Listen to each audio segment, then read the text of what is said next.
तर नमस्कार मंडळी, कसे आहात सगळे? योगशाली चॅनलमध्ये मी वैशाली पाटील तुमचं मनापासून स्वागत करते।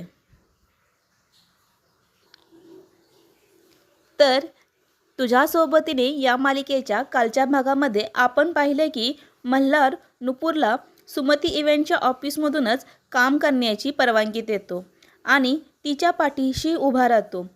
तसंच कालच्या भागात एक प्रसंग महत्त्वाचा आपल्याला पाहायला मिळाला की आशाताई पडताना मल्हार त्यांचा हात धरून त्यांना वाचवतो, पण त्याचवेळी मल्हारच्या मनात नुपूरबद्दल एक गैरसमज तयार होतो की ही मुलगी आपल्या आईलाही काम करायला लावते या वयामध्ये। आता हा गैरसमज दूर होणार का? मल्हार आणि नुपूरच्या नात्यात नवं वळण येणार का? तर आजच्या भागामध्ये म्हणजेच 3 फेब्रुवारीच्या भागामध्ये नेमकं काय घडलं आहे हे सगळं जाणून घेऊया। तर चला तर मग व्हिडिओला सुरू करूयात। तर मित्रांनो, आपला मल्हार जो आहे तो आता आशाताईंना सावरायला येतो आणि म्हणतो की आई, तुम्ही काय करताय? अहो पडला असतात ना तुम्ही आता, तुम्ही इथे काय करताय? तर आशाताई म्हणतात, मी नुपूर बरोबर आली आहे। अरे आत्ता इथे मोदक पात्र घ्यायला आली आहे।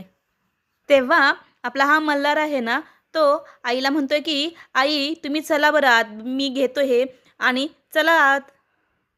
आणि मंडळी खूप अशा आपुलकीने मल्हार जो आहे तो आशाताईंना आत घेऊन येतो आणि आशाताईंना बसायला आग्रह करत असतो। तेव्हा आशाताई म्हणत असतात की अरे काही नाही झालेलं आहे मला। तेव्हा मल्हार म्हणतो की आई तुम्ही बसा इथे, मी तुमच्यासाठी चहा आणि नाश्त्याचा सांगतो कोणाला तरी। आता तुम्ही नाश्ताच करता का मग? नाही तर?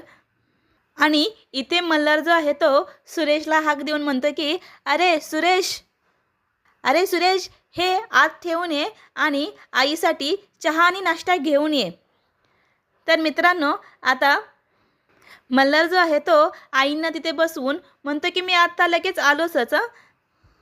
आता इकडे तायडी जी आहे ती किचनमध्ये येते आणि बघते तर काय की ही जी नुपूर आहे ही हाताने पानांना बेसन लावत आहे। तर तेवढ्या ताई म्हणते की ए तू काय करतेस, तू ये। आणि हे काय आहे? ग्लव्स कुठे आहेत? किचनमध्ये ग्लव्स कंपल्सरी आहेत हे तुला माहीत नाही? अरे मला एक सांगा मंडळी की नुपूर जी आहे ती आता जस्ट आली आहे ऑफिसमध्ये आणि ग्लव्स घालायचे आहेत किंवा नाही हे तिला कसं माहीत असेल? तर मंडळी तुम्हीच मला सांगा की कोणी जर फर्स्ट असेल तर सांगायला लागतंच ना, थोडंसं एवढं असतंच ना। बरं ठीक आहे, ही मालिका आहे तर मालिकेत त्यांना एपिसोड वाढवायचेच आहेत, बघूया पुढे काय म्हणतात ते। तर आता ही नुपूर आहे ती म्हणते की अहो मॅम, पण हाताची चव ही जेवणात कशी उतरणार? तेव्हा ही तायडी म्हणते की व्हॉट नॉनसेन्स। तायडी म्हणते की किचनचे काही रूल्स आहेत, रेग्युलेशन्स आहेत, ते फॉलो करावे लागतील तुला। तुला ना इथे जागा दिली आहे ती काम करण्यासाठी, स्वतःची अक्कल नाही ते लावायची। कंपनीचे रूल आम्ही सगळे फॉलो करतो आणि तुलाही करावे लागतील, कळलं? मी तुला विचारत नाही आहे, मी तुला सांगती आहे। विसरू नकोस, हे ऑफिस माझं आहे। असं म्हणणारच असते की तिच्या लक्षात येतं आणि ती शांत होते आणि म्हणते की आमचं आहे। तर मंडळी इथे तायडीला आहे ना ते ऑफिस आपलं आहे म्हणण्याची खूपच अशी घाई झालेली आहे बरं काय। तर मित्रांनो, पुढे काय होते आपण बघूया।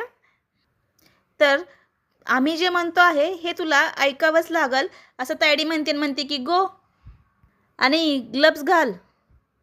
तेव्हा नुपूरजी हडबडीत म्हणते की अहो पण ऐका ना।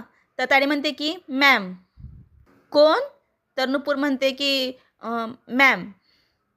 मॅम मी हे काम संपवते आणि मग तुमचं जे काय काम असेल ते मी करते आणि तेव्हा मी ग्लव्स घालीन ना। तर तायडी आहे ना ती एकदम रागात तिच्याकडे बघते बरं काय मंडळी। तर नुपूर आहे ती म्हणते की बरं मॅम। मंडळी आणि आत्ताचा जो आता सीन आहे ना तो खूप असा इंटरेस्टिंग दाखवला आहे बरं काय। आता ही नुपूर आहे ती हात धुवायला चाललेली असते आणि तेवढ्यात मल्हार तिथे येतो आणि बट ऑब्वियस त्या दोघांची धडक होते आणि त्यामध्ये जे हाताचे ठसे आहेत ते मल्हारच्या शर्टला लागतात आणि जोरात मल्हारला धक्का लागतो बरं काय. आणि असे हाताचे छाप मस्तपैकी मल्हारच्या त्या कोटवरती ते उठलेले आहेत. तेव्हा नुपूर आहे ती त्यांना सॉरी म्हणते आणि तेवढ्यात आहेत ना की मल्हारचे जे क्लायंट आहेत ते येतात. त्यामुळे नुपूर तिथून निघून जाते. तेव्हा तायडी त्या क्लायंटला म्हणते की तुम्ही काय चहा घेणार, कॉफी घेणार? तेव्हा ते क्लायंट म्हणतात की नाही, आम्ही सरळ आधी हळदीचे डिझाईन आहेत तेच बघणार आहोत. तेव्हा तायडी आहे ती म्हणते की हे बघा ह्यांना सगळे कॉस्ट्यूम दाखव. तेवढ्यात ती म्हणते की हे बघा आपल्याकडे सगळ्या प्रकारचे कॉस्ट्यूम मिळतात बरं का, अशी तायडी त्यांना सांगत असते. म्हणजे सध्याचे कपल्स, ट्रॅडिशनल, वेस्टर्न हे दोन्ही कॉम्बिनेशन मिळून आपण एक कॉम्बिनेशन बनवलं आहे ना, ते खूप छान आणि युनिक आहे बरं काय. तर तुम्ही ते पण पहा. आणि मी एक तुम्हाला सांगू का, तुम्ही या दोन्ही लुकमध्ये खूप छान दिसाल. तेव्हा हा क्लायंट म्हणतो की बेसिकली आम्हाला टिपिकल पद्धतीचे नको आहेत, आम्हाला काहीतरी असं युनिक हवं आहे आणि त्यातून काहीतरी असा अर्थ निघाला हवा. अशा डिझाईन्स हव्या आहेत ज्यातून आम्हाला भावनिक काहीतरी मीनिंगफुल अशा. तेवढ्यात तिथे मल्हार येतो आणि कुणासंग तरी बोलत असतो आणि जो कोट आहे तोच बरोबर क्लायंट आहेत ते बघतात, त्याच्या हातावरती जे ठसे उमटलेले आहेत ते, आणि हीच डिझाईन बरोबर क्लायंटला आवडते. तेवढ्यात तिथे जी तायडी आहे तिलाही दिसतं की ह्याच्या कोटला असं कसं लागलेलं आहे आणि ती म्हणते की मल्हार हे काय झालं आहे, हे काय लागलं आहे तुझ्या कोटला? तर मला म्हणतो की आरशात बघतो आणि म्हणतो की अगं मलाच नाही माहिती. तेवढ्यात तिथे नुपूर येते म्हणते की माझ्याकडून झालं हे. तेव्हा मल्हारचा पारा तो परत आणि एकदा चढलेला आहे बरं काय मंडळी. आणि इथे नुपूर जी आहे ती त्यांना सॉरी म्हणत आहे. तर ही तायडीसुद्धा तिच्याकडे रागात बघत असते. तेव्हा नुपूर म्हणते की सॉरी, ते चुकून मगाशी धक्का लागला. तेव्हा तायडी जे म्हणते की सॉरी, तुला माहीत आहे का हा कोट किती रुपयाचा आहे ते? अक्कल आहे का तुला? आमची सगळ्यांपुढे काय विटंबना करते का? हा कोट किती कॉस्टली आहे तुला माहिती तरी आहे का? कळलं का मल्हार, मी तुला का नको म्हणत होते ते? म्हणजे तायडीला ना, म्हणजे नुपूरला इथं थांबूनच द्यायचं नसतं. त्यामुळे ना त्या वेगवेगळ्या असं मल्हार पुढं सांगत असते की ही कशा प्रकारे इथं काम करण्यासाठी योग्य नाही आहे ते, हे सगळ्या बाजूने पटवून द्यायला बघत असते बरं काय. तर आता बघूया पुढे काय आहे मंडळी. आणि तेवढ्यात तिथे जे क्लायंट आहेत ना ते पळत पळत येतात आणि म्हणतात की एक्सक्यूज मी, आम्ही कोटचं डिझाईन फायनल केलं आहे. तेव्हा तायडी जी आहे ती म्हणजे सुपर्ब, कुठलं डिझाईन तुम्ही फायनल केलं आहे? तेव्हा क्लायंट म्हणतो की जे सरांच्या कोटवरती आहे, हे सरांच्या कोटवरती आहे ना, हे हळदीचे डिझाईन. तेव्हा ना असला मस्त चेहरा पडलेला असतोय ना या तायडीचा, तिला काय करू आणि काय नको असं झालेलं असतंय. आणि मल्हार ही नुपूरकडे असं आश्चर्याने बघत असतोय. तर ही तायडी म्हणते की पण हे डिझाईन, तर क्लायंट म्हणते की आमचं ठरलं आहे आता हेच डिझाईन फायनल आहे म्हणून. पण या डिझाईनचं नेमकं मीनिंग काय आहे? तर ही नुपूर जी आहे ती म्हणते की मी सांगू काय? तर मंडळी खूप छान दाखवलं बरं काय. ह्या दोघांना काही सुचतच नसते आणि तेवढ्यात नुपूर म्हणते की मी सांगते ना, मी सांगू. तर असली लाल बबूल झाली आहे ना ही तायडी, खूप मस्त दाखवलं आहे बरं काय. तुम्ही खरंच ना, जर हा रूम मी सांगतेच आहे पण तुम्ही संध्याकाळी बघितलं ना तर खूप भारी तिची एक्सप्रेशन आहे बरं काय. आजचा संध्याकाळी एपिसोड बघाच तुम्ही. आणि नुपूर जर अशी घाबरत मल्हारकडे बघते तर मल्हार म्हणतो की म्हणजे सांग म्हणून असं तर ती तिला इशारा करतो. तेव्हा नुपूर म्हणते की या हातांचा अर्थ म्हणजे तुझ्या सोबतीने पुढचा प्रवास, तुझ्या सोबतीने आयुष्याचा पुढचा प्रवास करते असं वचन देते मी तुला. तर क्लायंटला पण ही आयडिया खूप मस्त वाटते बरं काय. तेव्हा नुपूर जी आहे ती म्हणती बरोबर ना मल्हार सर. तेव्हा मल्हार देखील होला हो मिळवतो आणि तायडी जी आहे ती मल्हारकडे जराशी रागाच्यात बघत असते आणि त्यांना म्हणतो की तू यू गॅस कॅरी ऑन. आणि बरोबर हे दोघे जण संघ चालताना दाखवलेत बरं काय. मस्त छान दाखवलं हे. आता इकडे मल्हार खोलीमध्ये येतो आणि कोट उतरवून काढत असतो, तर त्याला बरोबर ते छाप आहेत ते उठलेले दिसतात आणि त्याला आठवतं की नुपूरने कसा धक्का दिलेला असतोय आणि ते छाप उठलेले आहेत आणि तो बघतोय आरशामध्ये. आणि हा मल्हार कामाला लागतो ना लागतो तोच तिथला शेफ जो आहे तो खोलीमध्ये एंट्री करतो आणि शेफ म्हणतो की सर, त्या नवीन मुलीमुळे एक प्रॉब्लेम झाला आहे. तिने गॅस वाढवून ठेवला आहे आणि पसारा वाढवला आहे ते वेगळंच. आणि इकडे नुपूरने जेवण बनवलेलं आहे, त्या उसळीचा वास खूप सगळीकडे पसरलेला असतोय. तेव्हा तिथले जे बाकीचे शेफ आहेत ते म्हणतात, मॅम तुम्ही उसळ खूप छान केली आहे, आम्हाला ही चव चाखायला मिळेल काय? तर नुपूर म्हणते, हो देते ना, अशी पण मी जास्तच केली आहे, पण पण मी हे देऊ कशामध्ये? तेवढ्यात एक जो शेफ आहे तो तिला वाटी देतो. तेवढ्यात तिथे मल्हार आलेला आहे आणि मल्हार बघतोय की ही कशी सगळ्यांना उसळवर देती आहे ते आणि बाहेरूनच बघत असतोय.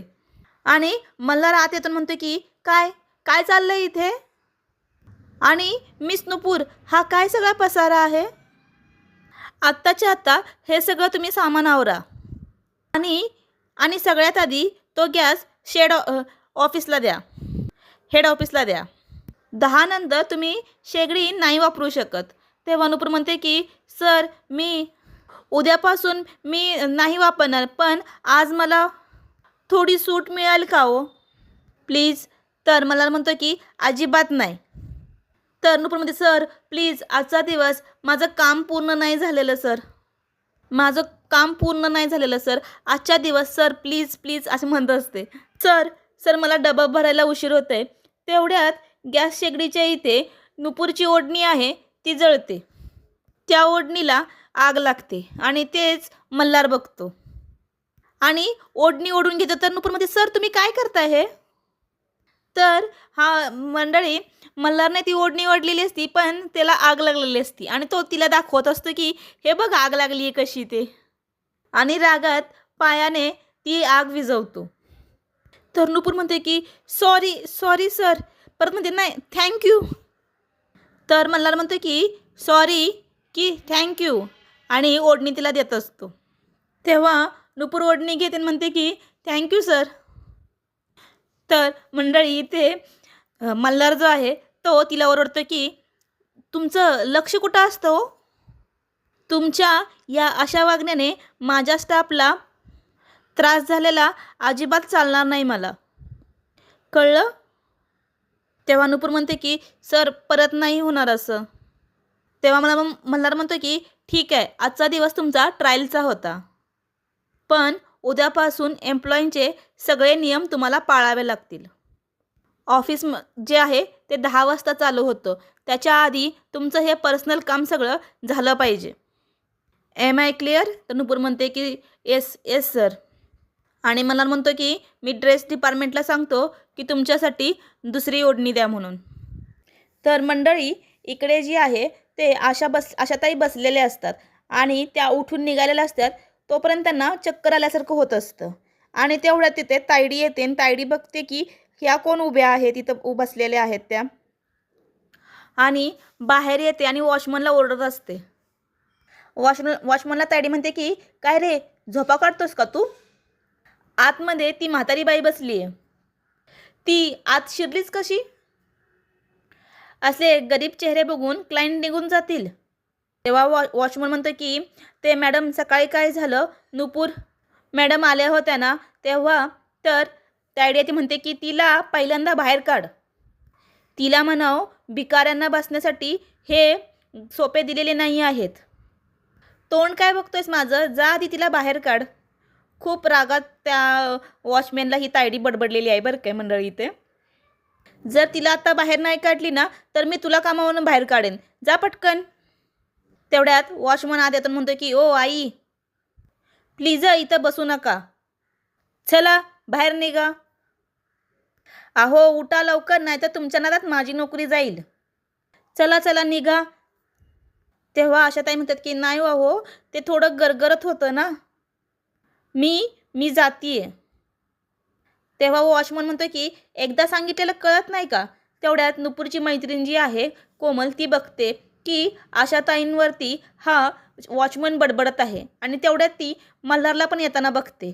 तेव्हा जी तिची मैत्रीण आहे नुपूरची, ती नुपूरकडे जाऊन सांगते की आणि इकडे मल्हार जो आहे तो बघतो की हा वॉचमन आहे तो आईंना खूप बडबडत आहे. तेव्हा मल्हार येतो आणि म्हणतो की ही ही काय पद्धत आहे लोकांशी बोलायची? आऊट. तर मंडळी इथे ह्या वॉचमनचं चांगलं भरतं गेलं आहे बरं काय. इकडून मल्हार बोलते, तिकडून तायडी बोलते. खरंच. आता हा जो मल्हार आहे तो म्हणतो की आई तुम्ही ठीक आहात ना? त्याच्या वतीने मी सॉरी म्हणतो तुम्हाला. आणि तेव्हा आशाताई म्हणतात की नाही मला काही त्रास नाही होत आहे आता. तेव्हा मल्हार म्हणतो की नक्की काही त्रास होत नाही ना? नाहीतर मी डॉक्टरांना बोलवतो. तेव्हा आशाताई म्हणतात की नाही नाही आत्ता मला काही त्रास नाही होत आहे. तेव्हा मल्हार म्हणतो की चला मी तुम्हाला किचनपर्यंत सोडतो. आता इकडे नुपूरची मैत्रीण म्हणजेच कोमल आली आणि ती सांगत आहे की नुपूर नुपूर ते काकू. तेव्हा नुपूर म्हणते की काय झालं? तर ही कोमल आहे ती सगळं काय घडलेलं आहे ती नुपूरला सांगते की कशाप्रकारे हा वॉचमन जो आहे तो आशाताईंना बडबडत असतो ते. आणि इकडे मल्हारला एक फोन येतो. तेव्हा मल्हारच्या जी आशाताई आहेत त्या म्हणतात की मी जाते माझी मी. आणि इकडून ज्या आशाताई आहेत त्या किचनमध्ये येतात. तेव्हा बरोबर नुपूर त्यांना बघते आणि म्हणते की काय झालं आई? तर आशाताई म्हणतात की मी आत्ता बरी आहे. तर नुपूर म्हणते की काय झालं आई बाहेर मला सांगा. तर आशाताई म्हणतात अगं नाही खरंच काही नाही झालं मी आहे बरी. तर नुपूर म्हणते की कोमल तू ह्यांना बघ मी आलेच बाहेरून. तेव्हा ही नुपूर आहे ना ती एकदम रागात आणि जोशात आली आहे बरं काय मल्हारकडे बोलायला. आणि एकदमच मल्हारवरती चढली आहे बरं काय की म्हणते की काय प्रॉब्लेम आहे तुमचा? तुमच्या स्टाफला एका वयस्कर बाईशी कसं बोलायचं हे कळत नाही. त्या आई आहेत माझ्या. मान्य आहे मला की तुम्ही जागा दिली म्हणून, पण तुम्ही अशी वागणूक देणार आहात? आणि हा बिचारा मल्हार सगळं ऐकतोय ज्याने की जसं काही ह्यानेच सगळं सांगितलं आहे. तेव्हा नुपूर अजून अजून वरती म्हणते की आमच्या परिस्थितीचा फायदा उठवणारच आहात तुम्ही. पण मला एक सांगा मंडळी, या मल्हारनेच तिला सांगितलं आहे की तू इथे काम कर म्हणून आणि आता ती त्यालाच म्हणते की तुम्ही आमच्या परिस्थितीचा फायदा घेताय काय म्हणून. हे थोडंसं मला वेगळंच वाटतंय की ही थोडंसं नुपूरला सांगा रे भाऊ की तिला तिथे त्याने काम तिथं कर म्हणून सांगितलंय म्हणून. तर मंडळी तुम्हाला काय वाटतं मला नक्कीच कमेंटमध्ये सांगा की हा नुपूरचा स्टँड नेमका कसा आहे तो. तेव्हा मल्हार हे चिडून म्हणतो की बस मी काही बोलत नाही म्हणून मी काही बोलत नाही याचा अर्थ तुम्ही बरोबर आहात. तेव्हा मल्हार म्हणतो की एकतर मी तुम्हाला मदत करतोय. तेव्हा नुपूर म्हणते की ही वेळ तुमच्यामुळेच आमच्यावरती आली आहे. कुठून कुठून मी तुमच्या ह्या लाडवांची ऑर्डर घेतली देव जाणे. तेवढ्यात मल्हार म्हणतो की हे बघा तुम्हाला जर हे काम करायचं नसेल ना तर मला तसं सांगा.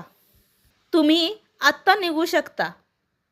पण माझ्या आईच्या स्मृतिदिनी दिवशी मला कसलीही एकही निगेटिव्हिटी नको आहे. खरं तर यामुळेच मी माझी जागा तुम्हाला वापरायला दिली होती की पण तुम्हाला जर गरजच नसेल तर तुम्ही इथून जाऊ शकता. तेव्हा नुपूर म्हणते की मला जर गरज नसती तर मी इथं थांबलीच नसते. पण म्हणून तुम्ही आमच्याशी असं वागू नाही शकत. तेवढ्यात परत एकदा तिथे तायडी येते म्हणते की नुपूर. आणि ॲज युज्युअल ताईचा पारा हा चढलेलाच असतोय. तो नेहमी चढलेलाच दाखवला आहे त्यांनी. ती तायडी येते म्हणते की तुझ्यासमोर जो उभा आहे ना तो माझा भाऊ आहे आणि या कंपनीचा मालक. त्याच्या पुढे अशा पद्धतीचं बोलणं किंवा अशा आवाजात बोलणं मला चालणार नाही. आणि तायडी म्हणते की मल्हार हिच्याशी वाद घालण्यात काहीही पॉईंट नाही आहे. तू जा तुझ्या कामाला. जा तू केबिनमध्ये जाऊन बस. तर मल्हार तायडीचं ऐकून तिथून निघून जातो आणि तायडी इकडे नुपूरला बोलते की त्याआधी सगळ्यांना म्हणते की काय पिक्चर चालला आहे इथे कामाला लागा. आणि तायडी म्हणते की नुपूरला तुझं सामान तुझं किचन आणि ती बाई या सगळ्यांना घेऊन ताबडतोब इथनं निघायचं. नाहीतर या कंपनीमधून आणि तुला तुझ्या स्वतःच्या घरामधून मी बाहेर काढीन. आऊट आऊट म्हणून तिला जायला सांगते. इकडे कोमल काकूला म्हणते की म्हणजे आशाताईंना म्हणते की काकू तुम्ही काळजी नका करू, नुपूर येईल, तुम्ही थांबा, मी तुम्हाला पाणी देते. आणि त्यांना पाणी दिलेलं असतंय. तेवढ्या तिथं नुपूर येते आणि म्हणते की आशाताईंना की माझंच चुकलं, हा सगळा गोंधळ माझ्यामुळेच झाला, मी तुम्हाला बाहेर पाठवायलाच नको होतं. तेव्हा आशाताई म्हणतात की नाही, गोंधळ माझ्यामुळेच झाला, खरंच मी अडगळ आहे. तेव्हा नुपूर म्हणते की अडगळ, सांगितलंय ना असं नाही म्हणायचं म्हणून. तर मंडळी इथे परत एकदा इमोशनल अत्याचार हा केलेलाच आहे बरं काय ह्या सिरियलमध्ये. तेव्हा नुपूर जी आहे ती म्हणते की अडगळ नाही, तुम्ही तर सुंदर असा खजिना आहात, जो कायम माझ्या जवळ हवा आहे मला. तेव्हा आशाताई म्हणतात की तुला माहिती आहे तो वॉचमन मला ओरडत होता तेव्हा तेव्हा तिथे मल्हार आला. स्वभावाने खरंच खूप चांगला आहे का तो, त्याने मला आधार दिला, त्याने बसायला जागा दिलीच, पण चहा नाश्तासुद्धा दिला. तेव्हा नुपूरला काही पटलेलं नसतं आणि नुपूर म्हणते की कसं आहे ना आई, तुम्हाला ना तुम्ही चांगले आहात म्हणून तुम्हाला सगळं जगही चांगलंच वाटतं आणि माणसंही चांगली वाटतात, जशी दृष्टी तशी सृष्टी. नुपूर म्हणते की असो, आपण आपले पटकन डबे भरूया आणि जाऊयात. आता इकडे तायडी जी आहे ती काम करत असते. तेवढ्या तिथं हेड शेफ येतो आणि म्हणतो की मॅडम माझं काही चुकलं आहे का? नाही, तुम्ही त्या मुलीला कामावरती ठेवलं आहे. म्हणजे तुम्ही मला कामावरून काढून टाकणार आहात का? तेव्हा तायडी म्हणते की अजून तरी तुला नोकरीवरती ठेवलं आहे, तुला असं कोणी काय सांगितलं आहे का? तेव्हा हेडशेफ म्हणतो की मॅडम पण तुम्ही ते तिला का ठेवलं आहे मग? तेव्हा तायडी विचार करत म्हणत असते की हे जर माझ्या हातात असतं, ती इथेच काय जगाच्या कुठल्याही या जगाच्या पाठीवर कुठेच नसती ती. हे बघ, मल्हार सराने तिला अपॉइंट केलं आहे, पण तिच्यामुळे तुझा जो जॉब जाऊ शकतो. तेव्हा शेफ म्हणतो की पण बघा ना मॅडम तुम्ही काहीतरी. तर तायडी म्हणते की तेव्हा तायडी जी आहे ती म्हणते की बघते. आणि आता मंडळी इकडे ज्या मीना मॅडम आहेत त्या मोबाईलवरती मस्त पाय पसरून अशा मोबाईलवरती गेम खेळत आहेत बरं काय. तेवढ्या तिथे तिची मुलगी येते आणि म्हणते की ए आई, शाळेची पिकनिक जाणार आहे, शाळेची पिकनिक जाणार आहे गो, पैसे भरायचे आहेत. तर मीरा मॅडम म्हणतात की शाळेची जाणार आहे ना, तर त्यांनाच सांग ना फी भरायला. शाळेची पिकनिक जाणार आहे ना, मग शाळेवाल्यांना सांग ना फी भरायला, ते आपल्याकडे कशाला मागतायत फी. तेव्हा इशू आहे ती डोक्यावरती हात मारते आणि म्हणते की अगं आई दे ना. तर मीरा आहे ती म्हणते की ए थांब मला काम करू दे. तर इशू आहे ती म्हणते की मला माहीत आहे तू काम नाही करत आहे, तू गेम खेळती आहे. मीरा म्हणते की काय म्हणालीस तू? तर इशू म्हणते की आई तू गेम खेळती आहेस. तर ह्या मीराला राग येतो आणि म्हणते की काय म्हणालीस, आईला उलटं उत्तर देते तू. आणि तेवढ्यात हात उचलते. तेव्हा नुपूर येते म्हणते की अगं वहिनी काय करते तू. आणि ह्या मीराने हात उचललेला असतो तर नुपूर तिचा हात धरते आणि म्हणते की अगं वहिनी काय करतेस तू. तर इशू पटकन नुपूरला घट्ट मिठी मारते. तेव्हा नुपूर म्हणते की काय झाले. तेव्हा ही मीरा इथे म्हणते की कार्टीला पिकनिकला जायचं आहे, पैसे पाहिजेत, कुठून आणायचे पैसे, हिला माहीत नाही का हिचा बाप. आणि गप्प नुपूरकडे रागात बघते. तेव्हा नुपूर आहेत की ती खाली बसते आणि इशूला म्हणते की तुला पिकनिकला जायचं आहे, आपण या विषयावरती नंतर बोलू. तेव्हा इशू आहे ती नुपूरला मिठी मारते आणि म्हणते की थँक्यू आणि तिथून निघून जाते. तेवढ्यात तिथे नुपूरचा भाऊ म्हणजेच दादा येतो. पण त्याआधी मीरा जी आहे ती नुपूरला म्हणते की ए नुपूर, उगाच खोटी आश्वासने देऊ नकोस, असली खोटी आश्वासने कशाला देतीस ग. हे पिकनिकचे पैसे सोड, त्या चावऱ्याचे पैसे कसे देणार आहेस तू. आता कोणाच्या हातापाया पडणार आहोत आपण. तेव्हा तिथे दादा म्हणतोय की कोणाच्याही हातापाया नाही पडणार आहोत आपण, कोणाच्याही हातापाया पडायची गरज नाही आहे. आणि दादा बॅगमधनं पैसे काढतो, नुपूरच्या हातात देतो. तेवढ्यात मीरा जी आहे ती नुपूरच्या हातातून ते पैसे बघून म्हणते की कुठून आणले पैसे. तेव्हा दादा म्हणतो की हे घे पैसे, हे पैसे त्या चावऱ्याच्या तोंडावर मार, तेव्हा मीरा म्हणते की एवढे एवढे पैसे? अरे तुझ्याकडे एवढे पैसे कसे आले? तू खरंच घर विकलंस काय आपलं? तेव्हा दादा म्हणतो अगं नाही अगं. तर मीरा म्हणते की मग काय चोरी केलीस काय? तेव्हा दादा तिच्याकडून पैसे हिसकावून घेतो की काहीही बोलतेस तू. तेव्हा मीरा म्हणते की अरे मग एवढे पैसे आणलेस कुठून तू? अरे बोल ना.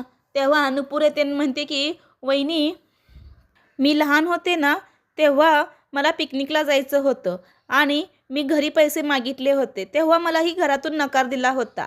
तेव्हा पण दुसऱ्याच दिवशी पैसे भरले गेले. कुणालाच कळलं नाही की ते पैसे भरले कसे? कुणी भरले ते पैसे? कुणी भरले माहिती आहे? दादांनी भरले होते ते पैसे. सगळ्यांना प्रश्न पडला होता की दादाने एवढे पैसे आणले कुठून? तेव्हा दादा सगळं काही सांगायला तयारच नाही.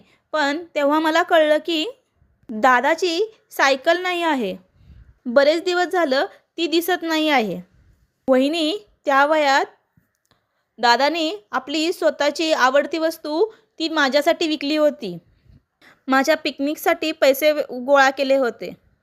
जो माणूस स्वतःची आवडीची गोष्ट, जो माणूस दुसऱ्याच्या चेहऱ्यावरचं हसू विकत घेऊ शकतो ना, तो माणूस चोरी कधीच नाही करू शकणार.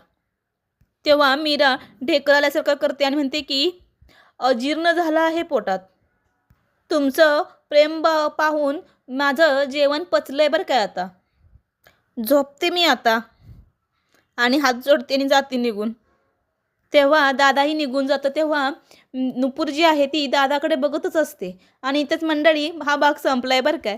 तर पुढच्या भागामध्ये काय होतंय ते बघण्यासारखंच आहे. कारण की ही नुपूर जी आहे ती तिचं घड्याळ कुठंतरी राहिलेलं असतं आणि ही घड्याळ शोधत असते. कारण की ही जी आहे ती वेदांची शेवटची आठवण असते. तर इकडे तायडी जी आहे ती मल्हारला म्हणते की ही आजची मीटिंग आहे ती मी करू काय रे? तेव्हा मल्हार म्हणतो की हो अगं ताई तुझंच ऑफिस आहे, तू करू शकतेस. तेव्हा तायडीच्या डोक्यात ही खूप साऱ्या शिस्त आहे बरं काय. तर बघूया पुढच्या एपिसोडमध्ये काय होतं आहे ते. तर मंडळी एपिसोड आवडला तर नक्कीच चॅनलला लाईक करा, सबस्क्राईब करा आणि शेअर करा. धन्यवाद.